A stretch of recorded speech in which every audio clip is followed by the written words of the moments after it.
We are in Derech Hashem.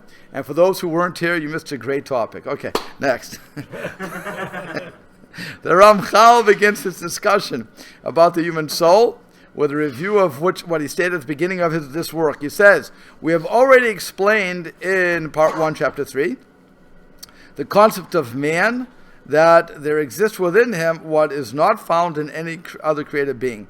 That is, a special combination. For man is composed of two very distinct and different realities, the body and the soul. The Ramchal elaborates on this unique aspect of man's composition by first describing what he has in common with the animal world. And he explains, the Ramchal's primary focus here is the spiritual element of man, since part 3 centers on prophecy and other metaphysical aspects of the world.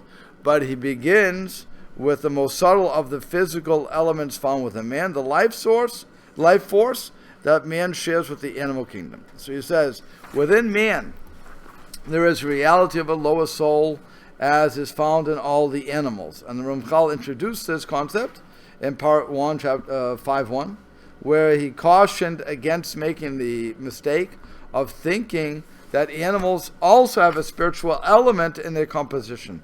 What animals actually have is a life force which is shared by man. So this serves the purpose of embedding within man feelings and intelligence that are ingrained within his nature. Humans, he explains, have varying degrees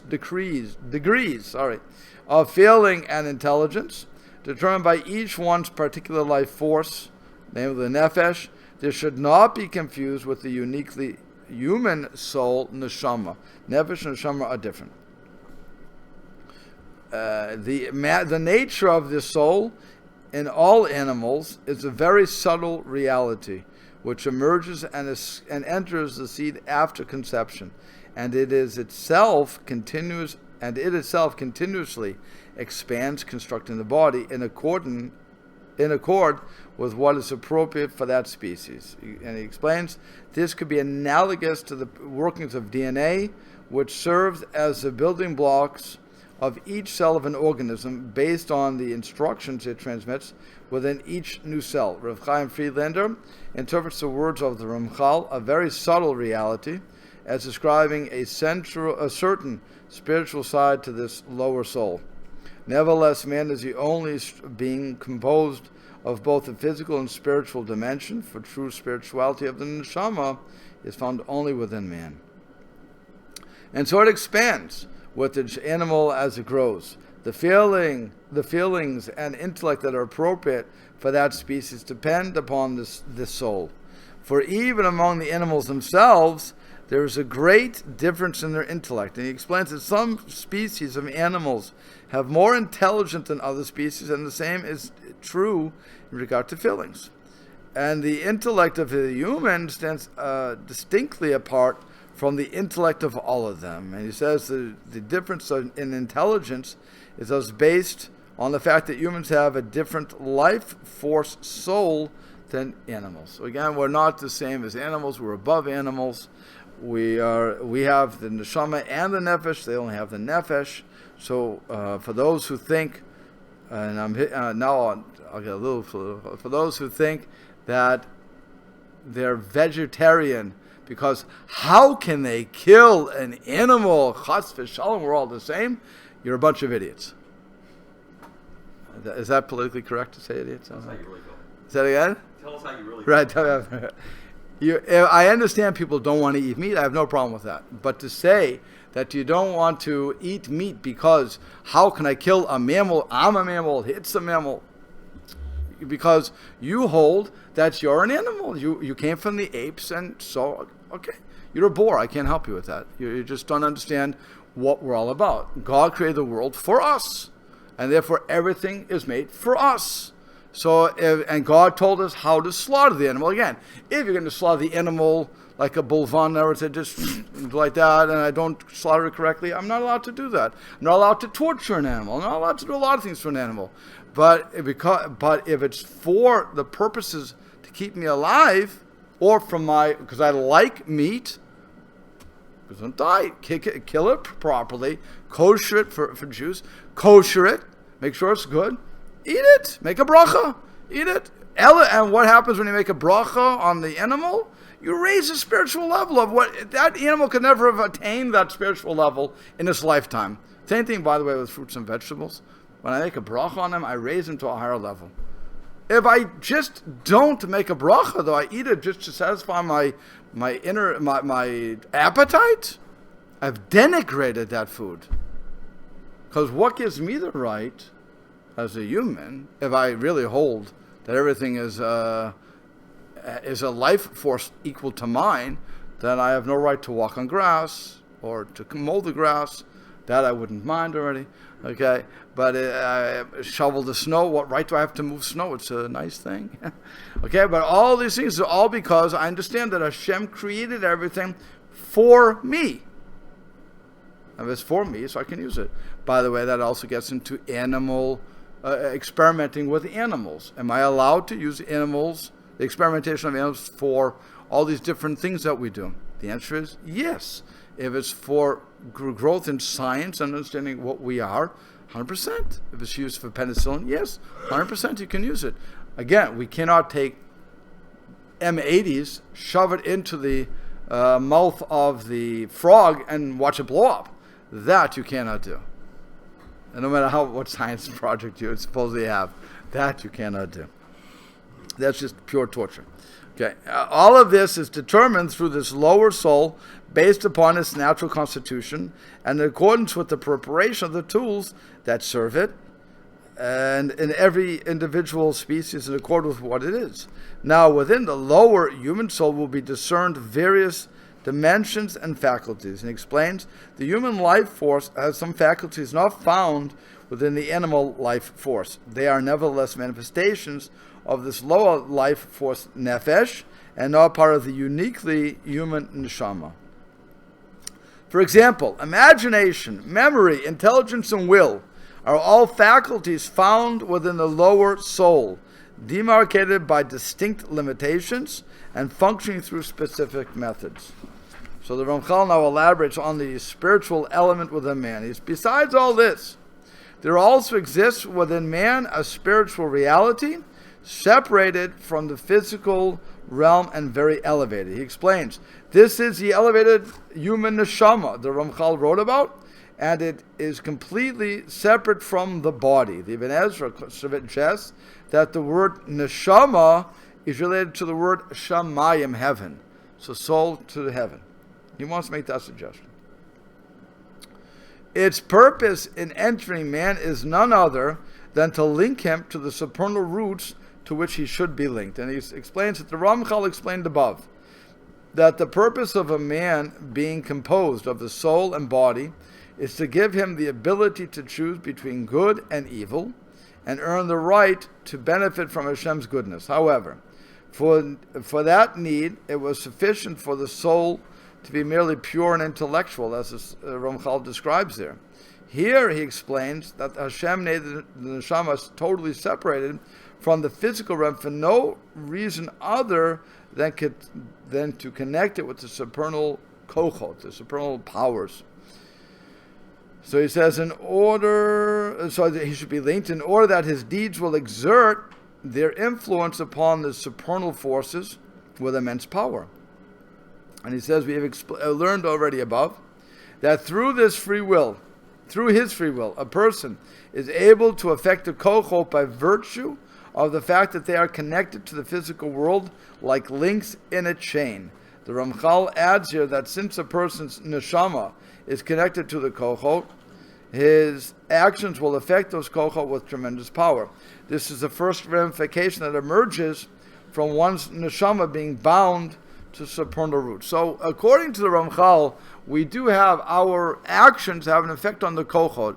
Again, it doesn't have an effect on Hashem per se, because Hashem is above us. There's no way to really understand how that works, but it would be like one, to use antibodies, what Maimonides used this example. He said, Hashem is the body. We are a cell in the body. Kill off a cell in the body, what happens to the body? Nothing. makes more. But I'm saying that it doesn't affect the body to lose a cell. If a lot of cells go into rebellion, okay, so God forbid you have a cancer, that's going to finally affect the body. So that's what the analogy would stop. But what he's saying is that we're just part of this big thing. So what we do does have an effect on certain parts of the system, such as a kocho. But ultimately, if we would disappear today, if the world would just disappear, how many billion we have on this planet? 6 billion? How many? 7.3 billion? Fine. Whatever. I'll take your word for it. 7.3.5, right? Okay. But it's, whatever it is, if we would all disappear, it wouldn't affect Hashem. Hashem is Hashem. It would be another couple of cells that my mind is body type. Okay, fine. So we have to understand. But we do have a power through our free will to affect our little cell, if you will. That we have. Okay. So through this reality of the upper soul emanates a shefa that is provided to the individual from the supernal sources. And it says this is the second ramification of a neshama being connected to the higher roots. One neshama is now able to receive one's neshama is now able to receive shefa. Again, that's a life-giving force from Hashem, directly from those elevated spiritual sources that he affected through his actions. And from this upper soul, it emanates toward the lower soul, to that which we referred to. And he says the shefa flows from the person's elevated neshama to his life force soul. The animal world also has this life force soul, but without a neshama, it cannot receive any such shefa. So we have the chance for spiritual growth. Animals do not. Regardless of what you see on Lion King or everything else, they don't speak to each other. They don't have all these conversations. Okay, they don't think about the world. And then from this lower soul toward the body. And thus the elevated neshama serves as a conduit that enables shefa to flow all the way down to the person's physical body. The Ramchal will now explain at the end of this section how this takes place. Okay, so furthermore, the upper soul directs the lower soul and performs within it the functions that are needed at all times for the person's life. The different stages of a person's maturity in life require different relationships between the neshama and the nefesh. And so that's relative to the way the lower soul relates to and links itself to the upper realms. And he explains, to the extent that the lower neshama links itself to the upper worlds, its primal function will also manifest themselves in a more spiritual manner. Continues, this upper soul is linked to the lower soul, and the lower soul is linked to the most subtle element within the blood. So, this is how the elevated neshama transfers shefa to the life force nefesh, and how it directs that lower nefesh. The two are interconnected. And he gets all this from the verse in Vayikra, where it says, "You shall not consume the blood of any creature, for the life force of any creature is blood." So that's why we don't drink blood. What would be the good of drinking blood, by the way? Does anybody know? Vitamins? Yeah, they say Rabbi Moshe Tendler, who is a biologist, he said that was the first power drink. When as a medical student, he didn't do it, but drinking human blood, that was like an injection of power. That was the first power drink, he said, and that was why people would do it, because they would get the powers from that. Also, the ancients, talking about the non-Jewish ancients, they thought that, and they may be right, it seems the Ramban agrees with this, that when you drink the blood of all these animals, you get their characteristics, which is why you shouldn't do it. And that's the reason Maimonides gives for not drinking blood. He wants to assign a reason to it, so that's the reason, that if you drink it, you're going to get those bad characteristics of these animals. Yeah. I get vitamins, but what about disease? Say it again? I get vitamins, but what about disease? They didn't worry about disease. Oh, okay. Okay? Yeah. Oh. Rabbi, is that why the canyons are so fast? Is that why the canyons are so fast? Okay. Okay. I don't know. They drink blood? No, like they drink Cheetah blood. cheetah blood or something. Oh, it could be. No, cheetahs run fast, but not that long. Could be. Again, people think that I don't know if it's really true that that's what happens, but they weren't worried about disease, and it was all part of their worship to drink the blood. We are not allowed to drink blood. That's why we have to salt our meats. That's why we have to get you have to drain the salt. You have to drain the after you kill the animal. You have to cut the veins, some of the veins. And then let the blood drip out. Then soak it, make it so it's malleable. Then that's for about a half hour. Then you put salt, coarse salt on it, not too coarse, not too. It has to stick to the meat. That salt takes out the topical blood anyway, and it cures the beef basically. Then you have to wash off that salt. You're not allowed to eat the salt. In other words, you couldn't just leave it salted, and you can't put into salt water to salt it. You may think, why waste the time? I'll put into salt water. Everything goes together. It doesn't work like that.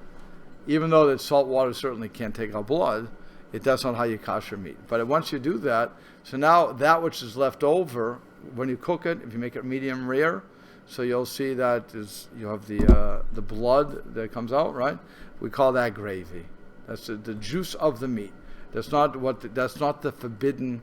That's not the blood that's forbidden by the Torah. That's what we're saying to you. So we're not worried. I bet they weren't worried about the disease, if they even knew disease came from it. But that may be, by the way, what they were saying, that you get the characteristics of the animal. That may be part of it. By the way, there's also something else. If you have bad stuff and you keep having bad stuff, you build up antibodies to that bad stuff, which is why we can eat so much of the garbage that we eat today without getting immensely sick. Think about that. If when you have something you're not used to, your stomach rebels. As I don't know, do you have junk food? You have junk food? Shouldn't have junk food. Shouldn't have junk food. Okay, but if you don't have junk food for a long time, okay, and this I challenge you to, a long time would be about a year. If you would stay away from junk food for 1 year, Coke is even better. Stay away from Coke for 1 year, okay, and then I'm picking on Coke. And then you were drinking bottle after bottle, can after can. It didn't bother you. It's great. Mountain Dew, the same thing. Okay, do the do. All these things you were drinking didn't bother you, and you didn't realize how sugary they were. Then you stayed away from them. You were drinking water. You went on a health kick. You're drinking water. You're eating all the best stuff. Then somebody offers you a Coke, and you give in, and you drink it. And first you drink it. Make it a bracha, of course. You drink it, and then you say, whoa, this is sugary. Did they change the recipe? The answer is no. You finally realized what you were drinking. That's the difference. And if you eat the junk food compared to what your parents will make you, assuming somebody baking at the house. Okay, I don't know if anybody bakes, but from what, I'll use my wife. My wife bakes great stuff. And when I eat her stuff, I look forward to eating hers. Her cookies, everything else. When I get the junk food, I say this is garbage. This is not nowhere near the quality. Okay, so that's what you're looking at. When you go away from it, when you sensitize yourself, you realize what's going on. By the way, if you ever want to also see how sensitive you are, you watch TV for 5 seconds. If you've distanced yourself and you watch it just for a few seconds, and you realize without a laugh track, you wouldn't. I never laughed at the jokes ever. I don't think I've ever laughed at any of the jokes on sitcoms. But they're laughing like crazy, so you think you're missing something. You're not. They stink. They stink. They just outright stink. Even without the sound, the scene changes. Every 3 or 4 seconds, the camera angle changes, or this or that. And so even without the sound, I just noticed it's just jarring that the pace of the scene changes. That could be.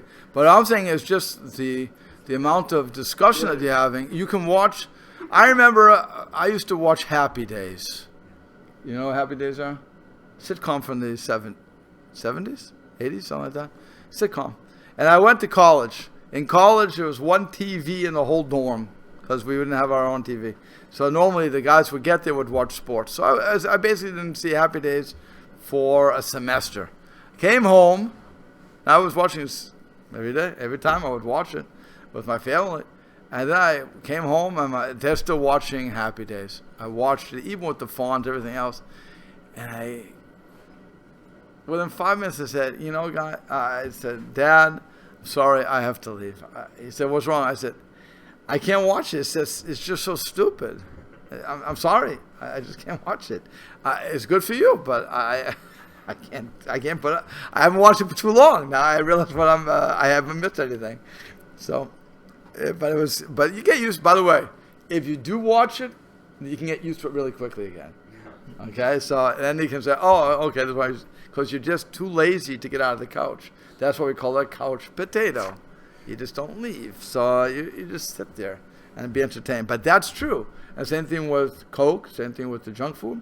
If I stay there and I keep eating, I get very immune to it. I can fall right into the thing, which is, again, back to that discussion that wasn't recorded. That's really the problem. We all get into the malaise. That's all. Okay. See, now people are thinking, what did they discuss before the class? Excuse me, and if they had only showed up. If they would only show up before the class, they'd know. Okay. It's like when I was on the radio. I used to be on the radio when I was in Bangor. And some of the best conversations were during the break. And we'd be laughing. We had to come back. So they said, okay, we're coming back. 2, 3, 3, 2, 1. Sometimes it's hard to hold back the laughter. And so the announcer said, for those who heard the laughter, I'm sorry, but you should have been here during the commercial break. Okay. Okay. So this upper soul, like I said, we'll just repeat. Oh no. So consequently, the body and the soul, two souls within man, are connected to one another. So the Ramchal elaborates on the connection between the human soul and the body. He says, because of this connection through which the elevated soul is linked to the body, through the lower soul, it will find itself restricted in certain ways, preventing it from participation and involvement with the spiritual transcendent beings, as long as it is linked to the body, meaning during the person's entire lifetime.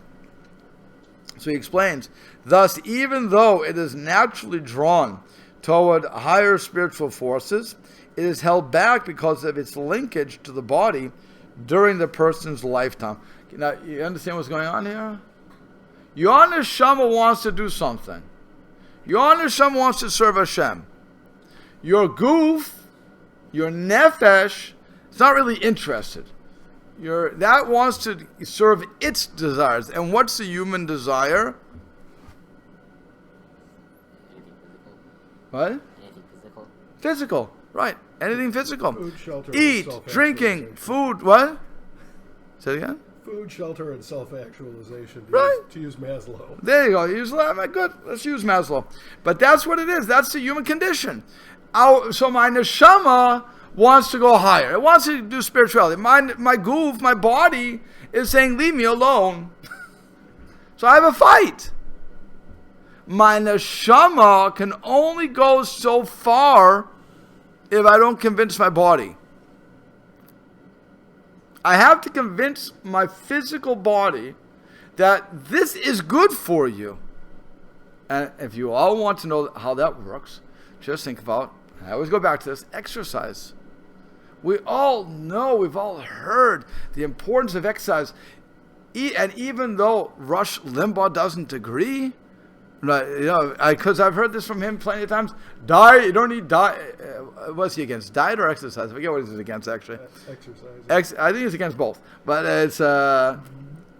But he makes a whole big thing. Oh, yeah, he was against exercise. He says, all you have to do is cut down your eating, to exercise. It's all blah, blah, blah, blah. I disagree with him, okay?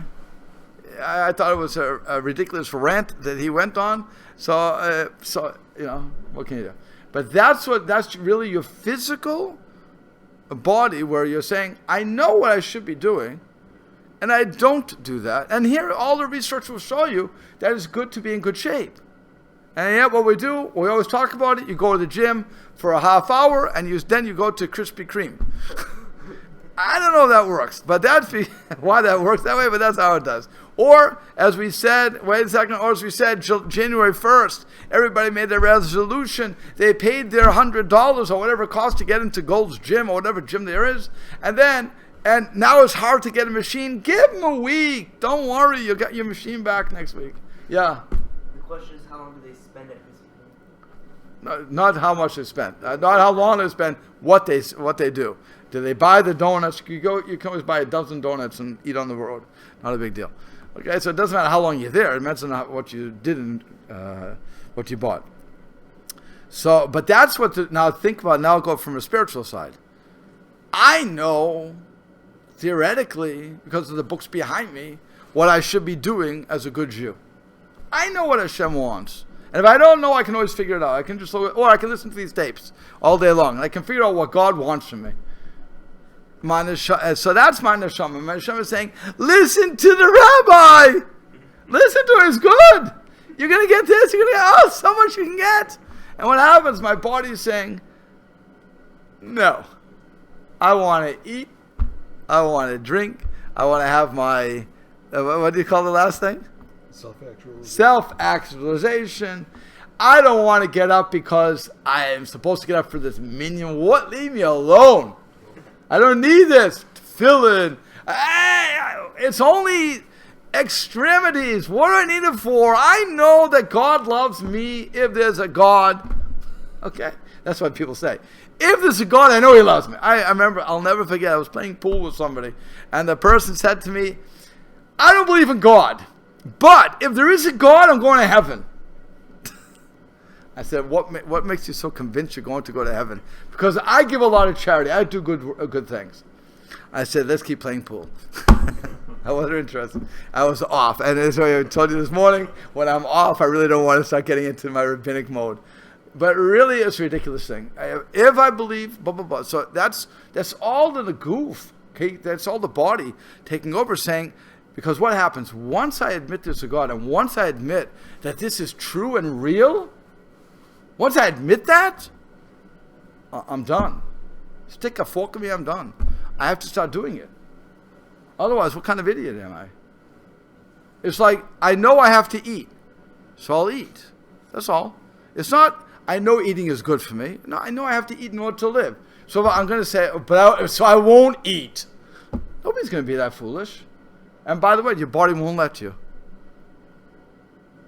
It doesn't let you after a while. It forces you to eat. It tricks you into eating. That's how you don't think so? There are cases of anorexia. But they eat in order to vomit. No. No? That's bulimia. That's bulimia? What's the anorexia? How is that different? Where you stop eating. You just stop totally? Yeah, it's a body image disorder. Oh, but that's because they convince themselves. Oh, so you can commit suicide. Okay, fine. I'm not arguing on suicide. Convinced that you're grossly obese when in fact you're not. Okay. It's So- a pretty terrible problem. Okay, I'm not arguing on that. I'll Your point change stands. that. Your point's I'll valid. change that. Yeah. That in a normal situation, you cannot, from your logic, you can't do it. If I'm sick, if I'm mentally sick, that's a different. I'll never get involved in mental sickness because that I have no expertise. I'm just saying when it comes to a normal situation, you cannot do it. You're going to eat, you're going to drink, you're going to do what you need to do because your body tells you, I have to do this. And the crazy thing is, we don't know what our body's telling us sometimes. We just don't know. We get headaches and we don't realize if I would just drink water, enough water, I'll get rid of headaches. And we don't. And when we have colds, we don't want to eat. But really, that's the time to start shoving that water down your throat. And because you want to flush out the germs. You want to get everything going. There are ways to do it. So sometimes we say, you know what? I'd rather just pop my 2 pills. Leave me alone. And I'll go to sleep and feel better. It doesn't always work. Yeah. This shows the fasting is like the neshama. Exercising, it's control. Right. Over the nefesh. Correct. But if you fast for a good reason, in other words, we have 5 fasts in the Jewish calendar. 5 fasts. We're not allowed. We're not. It's not suggested. Let's put it that way. That we fast any more than we have to. It's not suggested. It's looked upon as a sin to start doing that. As a matter of fact, there's a parsha in the Torah called Nazir, where the person does not have grape products for 30 days. He says, for various reasons, but just let's look at the law. He says, I will not have grape products for 30 days. At the end of those 30 days, one of the offerings he has to bring is a sin offering. Wait a second. You put yourself into, you did this for a holy purpose, to get closer to God, to sensitize yourself. We should look at you and say, what a tzaddik this guy is. What a righteous person. What a person to emulate. And the Torah says, no. That's not who you emulate. That person needed that extra oomph, if you will, to get himself going, or her, to get themselves going. But that's not the way we should be acting. We should be acting as a normal person, following halacha. Again, eating everything Hashem allows us to eat. Whatever Hashem says is good, why should I limit myself? And Hashem is saying, you limit yourself. You sinned against me. So that's why he has to bring the sin offering according to many opinions. Yeah. Fasting Thursdays and Mondays and Thursdays before, that half-day fast people used to do, That was only on for 3 days. No, like Monday and Thursday. No, I understand. Yeah. That was it was called Bahab. It is called Bahab. So after the Chag, after Sukkot and Pesach, I don't think it happens at Shavuos. I'm not sure. I don't think it happens. People will fast Monday, Thursday. Some, very few actually today, will fast Monday, Thursday, Monday, because they want to. They haven't said Tachanun for the whole month, and they've been feasting, and so now they want to, as it were, sensitize themselves again, and to realize that they're away from the holiday. Just for those 3 days? Yeah. That's what I know of. If there's other people out there who are fasting Monday and Thursday, a half-day fast, again, I'm not sure if that is being done. If it is, I think it's just a misunderstanding on their part. They were, 92 years old. Europe, Germany, Right. World War II. It could be that they took it could be if I accept upon myself to fast, that would be the days to do it because of the Torah reading and everything else. So that's why they're lining it up for Monday and Thursdays. But it wasn't done as a general thing. It wasn't people were fasting all over the place. And again, the Torah is not looking at that as a laudatory situation, because if Hashem doesn't force us to fast, why should we be fasting? Or the rabbis didn't announce because of tragedy that we should be fasting. And by the way, when the rabbis today, again, internet is wonderful for this, when the rabbis are having problems in Israel or somewhere else, and they announce there will be a fast on this particular day, please accept upon yourself to fast. It's like me sending out an email for Minyan. It doesn't work. It just doesn't work. I mean, Baruch Hashem, I have more success with the Minyan. Maybe you should sit up. I have more success with the Minyan than I have with the fast. But nobody really jumps onto fast for these days. They sent out a thing saying they want to say Shema at 9 o'clock at night. That means, first of all, whose 9 o'clock are we talking about? We're all in different time zones. But whatever. So, but even there, a simple thing of Shema Yisrael, nobody's doing it. I don't know how many people did it. I know I didn't. So, it's not that I wouldn't have done it, I just didn't think about it. So with all these things that people try to get us to do, it doesn't really work. So again, if you're going to fast, then those are the ideal days to fast because of laning and the long tachanun and so on and so forth. But it's not something that we should be jumping to do. Yeah. Say it again. For sickness, if you have something sick in your body, and it's trying to evacuate itself via vomit, and you know it's something that your body doesn't want in your body, can you force yourself to vomit it up, or do you have to wait for your body to voluntarily vomit it up? No. You can just stick your finger down your throat and enjoy. Again, you're trying to get rid of something, so is bothering you and you're not breathing well or whatever the case is, so you want to get it out. So you can do that. Either that or you flush it down, however you want to do it. Some people don't like to cause themselves to vomit. But with that said, again, it's only for sickness. It can't be because I want to lose weight. That you said there's bulimia, absolutely that's forbidden. Yeah. Okay, so I would never advise somebody who thinks that they're fat to run to the bathroom and stick your finger in his throat. But if you're going to throw up anyway, in other words, you brush your teeth and you start gagging. You normally don't gag when you brush your teeth. Okay, I'll say that too. Then you realize you're sick. So you can either let it run its course or do the advanced course. You have to just make your mind up what you want to do. We'll have to stop there. Okay.